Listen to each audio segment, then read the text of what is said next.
students, today I am going to start your fifth poem, The Legend of the Northland, written by Phoebe Carey. First, before starting the poem, I am going to just give you a general idea about this poetry, about this poem. First, what is the theme of the poem here? The legend means a traditional story, sometimes popularly regarded as a historical but not authenticated. It is about an old woman who was cursed for her greed and her indifference to charity and generosity.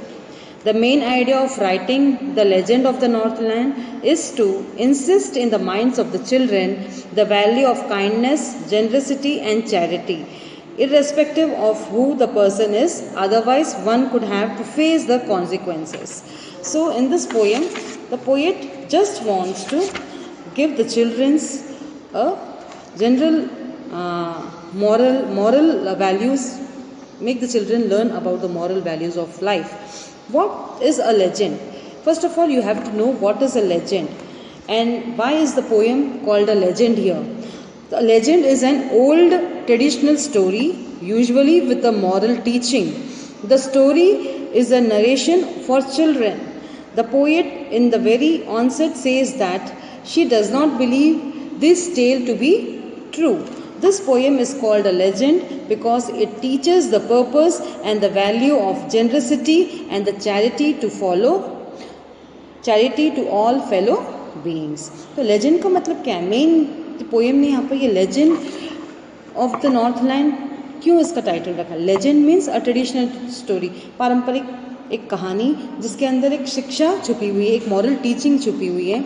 यहाँ poet क्या चाहते हैं कि बच्चे, poet भी believe नहीं करते हैं इस टाइप की फेरी टेल स्टोरीज में, इस टाइप के टेल्स में जो ट्रू नहीं होती, मगर इससे क्या लेसन बच्चों को सिखाना चाहती है, वो क्या पर्पस देना चाहती है बच्चों को? तो वैल्यू ऑफ जनरसिटी यानी दयालुता. आपको किसी भी व्यक्ति के बिना भेद के आपको उसके साथ दया भावना दिखानी चाहिए. चैरिटी मतलब आपको चैरिटी वर्क करना चाहिए.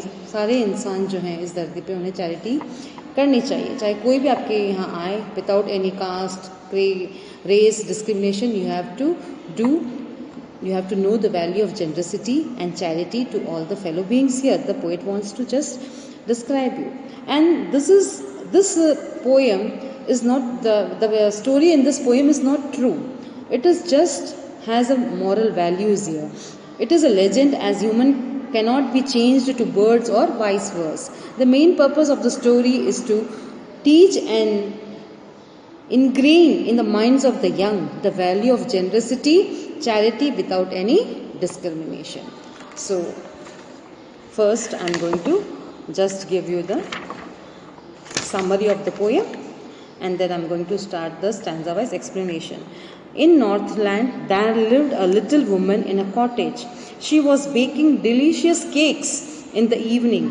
Saint Peter, during his sojourn, a temporary stay or visit around the world, reached her door.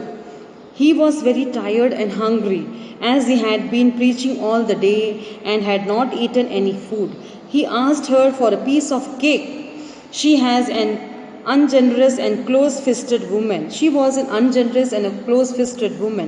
She therefore tried to bake a small cake or to give away. But each time she baked, she felt the cake was too big to give away.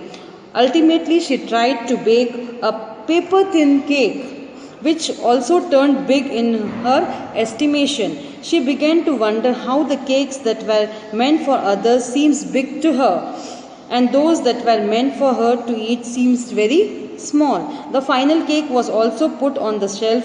She refused to part with the cakes.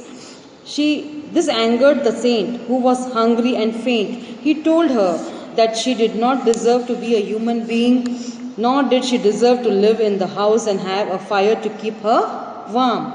He cursed her and said, henceforth she would have to build her own house and would have to bore holes in the hard dry wood to acquire the scanty food that a bird requires to survive. All of a sudden, a woodpecker flew off from the top of the house. The little woman was turned to a woodpecker, noticed by every schoolboy, as she kept peeking at the wood in search of food. तो यहाँ पर इस summary में ये बताया गया कि एक औरत जो बहुत अच्छा कॉटेज में रहती थी, बहुत अच्छा डिलीशियस वो केक बनाती थी। और उसके द्वार पे इवनिंग शाम के समय एक संत आए और वो बहुत भूखे थे और बहुत थके हुए भी थे, तो वो कुछ उससे मांग रहे थे कि खाने के लिए उसे कुछ दे दिया जाए। तो उस लेडी ने उनके सबसे जो छोटा सा केक होता है वो बेक करने की कोशिश कर रही थी। वो हर बार जब बेक करती तो उसे लगता ये केक और बड़ा है, और छोटा बनाऊं और छोटा बनाऊं, और पेपर जैसा वो पतला सा केक बनाने की कोशिश कर रही थी। फिर भी वो उसे दे नहीं पा रही थी उस संत को।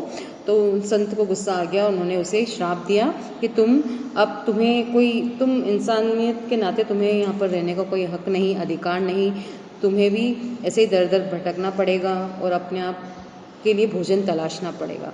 इतने में वो जो है लेडी जो है वुड पिकर बनकर हवा में उड़ जाती है और वो वहाँ पर चिल्लाती रहती है, अपने खाने के लिए वुड्स को पिक करती रहती है, और वो वहाँ पर उसका अभिशाप उस संत का उसे वहाँ लग जाता है। तो यहाँ पर ये पोएम यहाँ से हम स्टार्ट करते हैं।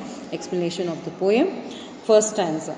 Away, away in the northland, where the hours of the day are few, and the nights are so long in winter that they can't sleep them through. तो फर्स्ट स्टैंजा में यहाँ पे जो डिफ़िकल्ट वर्ड है वो क्या है? Away, away means very far away here, we can say. And hours of the day, that means daylight hours. So legend, we have seen that the old traditional story. What does the poet say in this stanza? The poet introduces the place from where the story is delivered.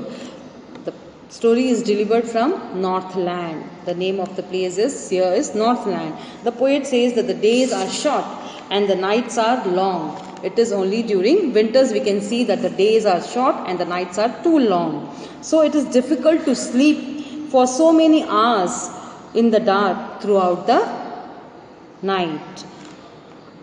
यहाँ पे poet क्या कह रहे हैं? सबसे पहले first stanza में poet यहाँ पे इंट्रोड्यूस कर रहे हैं कि ये स्टोरी कहाँ पर लिखी गई है, किस जगह पर? नॉर्थलैंड में।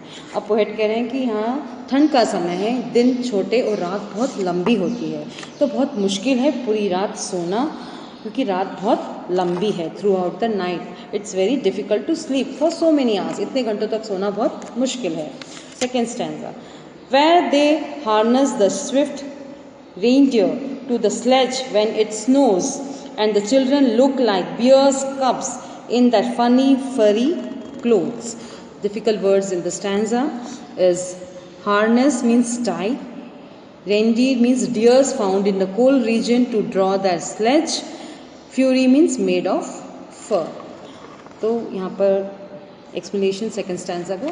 The poet continues to give a description of the people of Northland. यहाँ पे poet सेकेंड स्टैंजा में भी डिस्क्राइब कर रहे हैं वहाँ के रहने वाले लोगों के बारे में, नॉर्थलैंड में कैसे लोग रहते हैं। और पोएट क्या कह रही है यहाँ पर? She says that when the snow falls the people like sledging go so they rein their reindeers to the sledge. Peoples like sledging, यानी स्लेजिंग करते हैं वो यहाँ पर, और उसके लिए वो रेनडियर को यूज़ करते हैं उस स्लेज के लिए। And the little children wear heavy woollen clothes that make them look like little bears cub. और ठंड का समय है इसलिए बच्चों को बहुत हैवी वुलन क्लोथ्स, फर वाले क्लोथ्स वो पहना के रखते हैं, और बच्चे किसके जैसे लगते हैं यहाँ पर? ऐसे लगते हैं जैसे कि लिटिल बियर्स कप जैसे वो यहाँ पर दिखते हैं, भालू जैसे। इतने गफ कपड़े, वो फर वाले कपड़े यहाँ बच्चे पहने हुए हैं। यहाँ पे लोगों के बारे में डिस्क्राइब किया गया है कि वो स्लेजिंग्स करते हैं, और उसके लिए वो डियर्स जो कोल्ड रीजन में पाए जाते हैं, रेनडियर, उन्हें अपने गाड़ी को खींचने के लिए यूज़ करते हैं स्लेजेस को, क्योंकि कोल्ड रीजन में आइस होती है, बर्फ़ होती है, तो उसको चलाने के लिए जो गाड़ी होती है जानवरों को के साथ जैसे खींचते हैं, तो यहाँ पर वो डियर को यूज़ करते हैं उस स्लेजेस को खींचने के लिए। ये पीपल जब वो स्लेजिंग करते हैं, और बच्चों को उन्होंने इतने हैवी वुलन क्लोथ्स पहनाए हैं जैसे वो लग रहे हैं जैसे कि वो छोटे से भालू के बच्चे, वो बच्चे यहाँ पर इंसान के बच्चे भालू के बच्चे जैसे दिख रहे हैं, क्योंकि वो ठंड से बचाने के लिए उनको इतने हैवी वुलन क्लोथ्स पहनाए गए हैं। तो ये दोनों स्टैंजा में पोएट यहाँ पर हमें नॉर्थलैंड के बारे में, उसके क्लाइमेट के बारे में, वहाँ के रहने वाले लोगों के बारे में हमें यहाँ पर उन्होंने डिस्क्राइब किया है। अब नेक्स्ट स्टैंजा नेक्स्ट वीडियो में मैं कंटिन्यू करूँगी। Thank you.